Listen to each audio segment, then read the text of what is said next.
Көп мұғалімдер, инструкторлар бүйтіп түсіндіреді де, міне, газды басып тұрыңызшы, 1,5 оборот. Міне. Сцепленияны басыңыз, бірге салыңыз. Ал енді сцепленияны босатыңыз.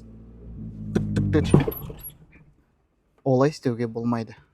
Так что, жандарым, сол газды басып керек емес. Чисто сцеплениямен қозғаласың. Достарыңды белгілеп кет, механикамен жүре алмайтын. Ал давайте көлікті оталдырайық. Жақсы. Көлік оталды. Енді бірінші кезекте сцепленияны толықтай басыңыз. Бірге саламыз. Міне. Сцепленияны жай ғана босатыңыз. Газсыз да қозғалуға болады, Сцепленияны жай босатыңыз. Машинаның өз моменті болады. Міне, көрдіңіз ба? Машина жүрісін бастады. Қайтадан басып қалыңызшы. Енді тежегішті басыңыз. Нейтралкаға қоямыз.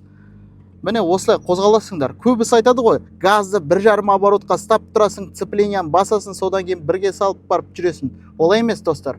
Жай ғана сцеплениямен ғана қозғалуға болады. Ол самый безопасный вариант.